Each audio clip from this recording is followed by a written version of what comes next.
Je vais essayer de vous le synthétiser dans cette vidéo, l'étude comparative des logiciels de gestion de la formation que nous avons réalisés. Alors, le premier point, donc pour faire simple, à titre introductif, 2023, globalement, c'est l'année où on constate une diminution du nombre d'organismes de formation au regard de la croissance forte que nous avons eue en post-Covid.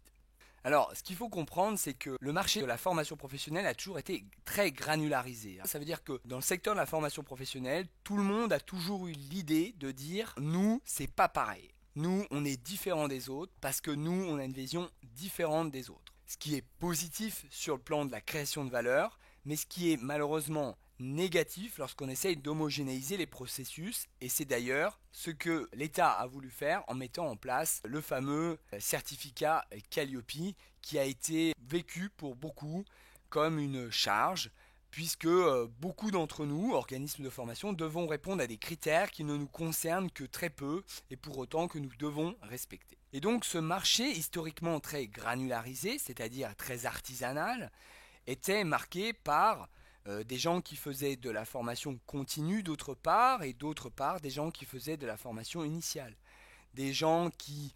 structuraient leurs documents, leur documentation, leurs feuilles de présence et tout ça sur Word, et puis d'autres qui les géraient avec un logiciel. Nous avions également certains organismes de formation qui avaient des procédures bien à eux, quant à d'autres qui s'en remettaient à des procédures dites, on va dire, Calliope. Et aussi, il faut le dire, des acteurs de la formation qui délivraient des formations dites non CPF, et puis d'autres qui délivraient des formations dites CPFables, donc éligibles au CPF. Tout cela donc faisait état des lieux d'une forte disparité d'analyse et bien en 2023, on a été plus ou moins encouragé en tant qu'organisme de formation à s'inscrire dans le registre du CPF, c'est-à-dire sur la plateforme EDOF qui nous permet d'avoir des produits de formation visibles sur mon compte formation.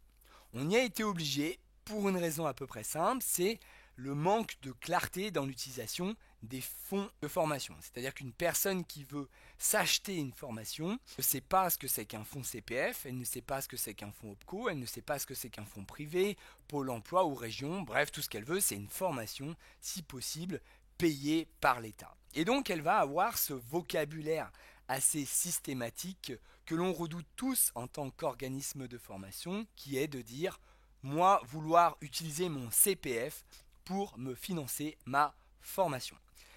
Et quand on est organisme de formation, on redoute ce terme, on redoute cette demande parce que l'on sait que très peu de formations sont financées par le CPF et quand bien même elles sont terriblement contraignantes pour nous en tant qu'organisme de formation et pour l'apprenant. Et l'apprenant, pour le coup, non seulement il ne sait pas ce que c'est qu'un fonds de financement de la formation, mais il ne sait encore moins ce que c'est qu'une contrainte pour accéder à sa formation, puisqu'il croit qu'avec son CPF, il va pouvoir s'acheter n'importe quelle formation parce que la presse politique lui a communiqué ce genre d'informations. Donc,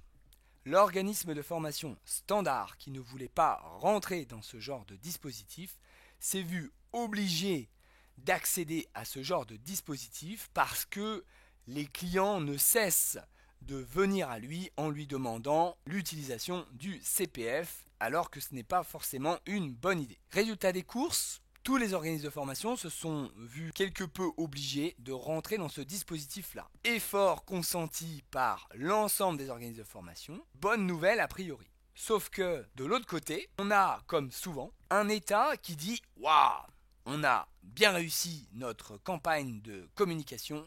Et donc, on constate une forte augmentation du nombre d'organismes de formation. C'est donc du CPF, c'est donc une réussite sur le plan politique. Sauf qu'en même temps, il constate également une augmentation du nombre de fraudes. Ce qui est logique puisque la popularisation du principe de CPF non accompagné par des principes simples, sécurisés et structurés a généré un accroissement du nombre d'organismes de formation frauduleux et puis de toute façon un accroissement du nombre d'organismes de formation tout court. Donc forcément plus d'organismes de formation, plus de fraude. Et donc du coup, accompagné à ce succès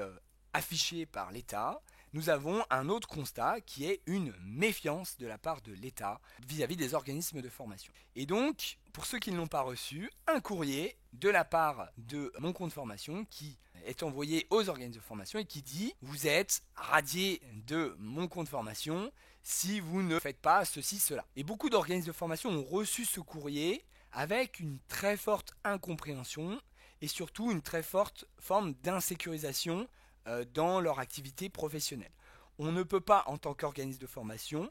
professionnel, lancer des campagnes de communication, recruter du personnel, engager des frais dans ses locaux et dans ses moyens pédagogiques, si de l'autre côté, du jour au lendemain, on peut se prendre un mail, un simple mail, accompagné potentiellement d'un recommandé papier, qui nous dit que potentiellement on va être éradiqué de la plateforme Mon Compte Formation. Donc c'est ça l'instabilité du marché du CPF. Donc ça, c'est ce qui va impulser la suite qui a été amorcée en 2023 et qui va continuer en 2024 de l'instabilisation du marché du CPF.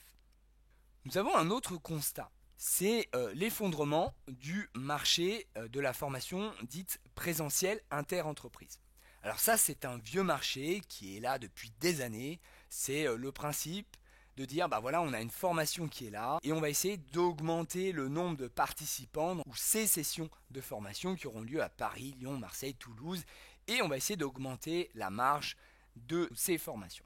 Sauf qu'aujourd'hui, en post-Covid, l'augmentation des modalités pédagogiques d'une part et l'augmentation des exigences d'autre part génère une diminution du nombre de participants dans ces sessions inter-entreprises qui ont besoin d'un grand nombre de participants pour exister, pour marger. En d'autres termes, les inter-entreprises, elles se voient diminuer en nombre de participants parce que comme il y a quand même beaucoup de concurrence et donc du coup ces sessions inter-entreprises en présentiel,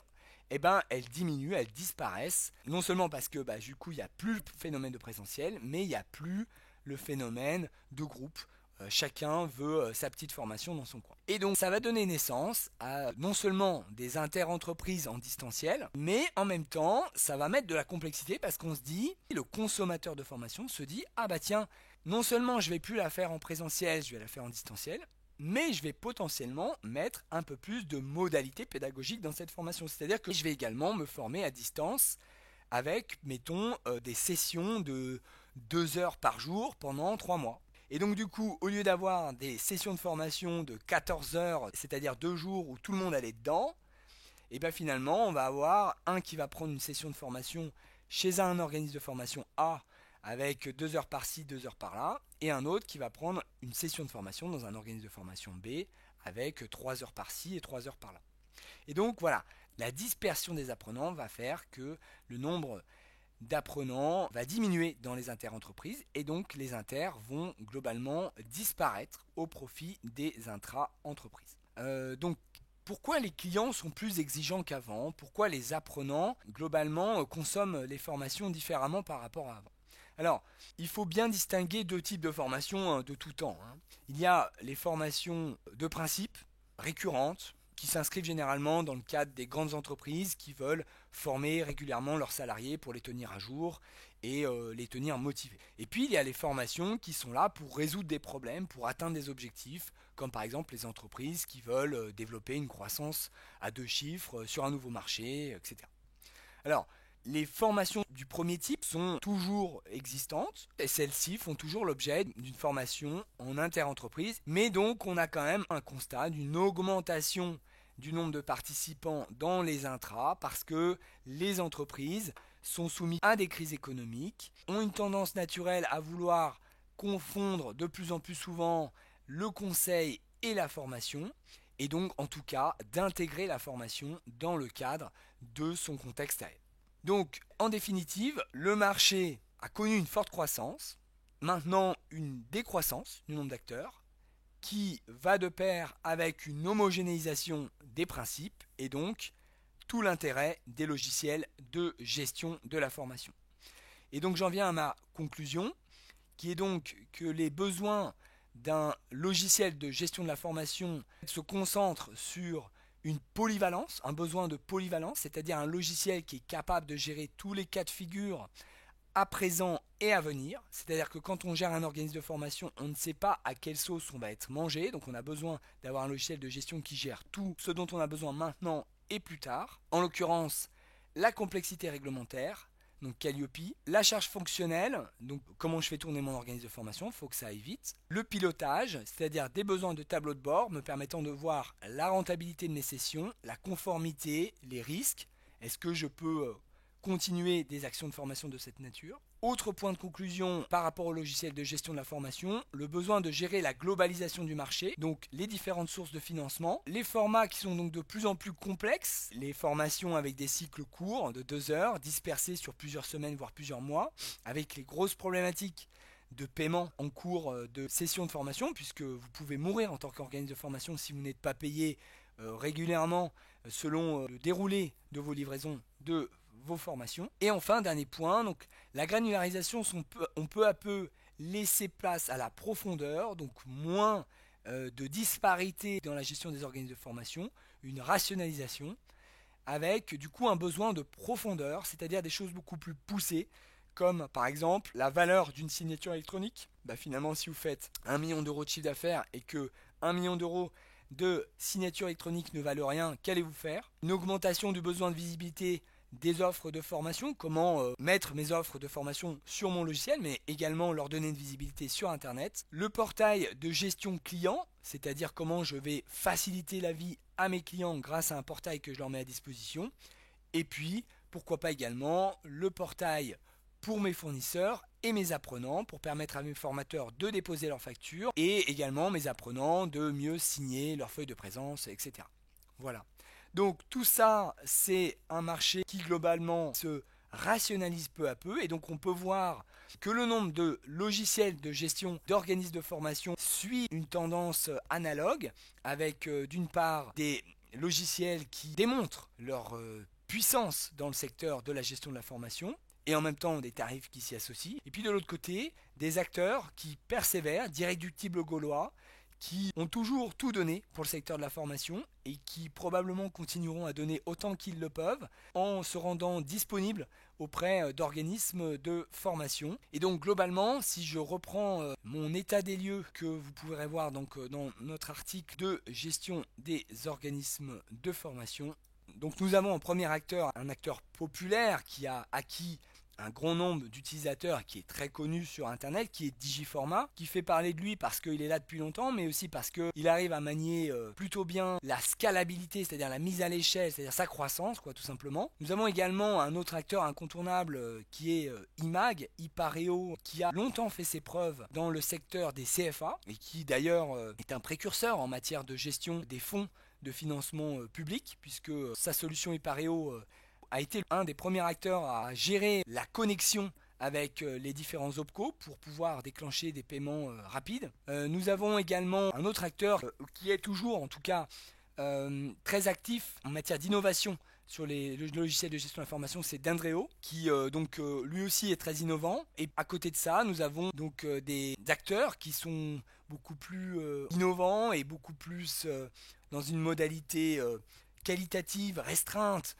du nombre d'organismes de formation à gérer, que vont être justement FormDev, Op3Team et eParcours. Voilà, donc des acteurs beaucoup plus modestes dans leur démarche, mais néanmoins en forte croissance et surtout avec une très forte attention auprès de leurs clients. À côté de ça, donc, j'ai souhaité laisser dans notre article l'existence de KXO et de Blue Note System, qui sont des acteurs historiques pour nous, puisqu'ils faisaient partie de l'étude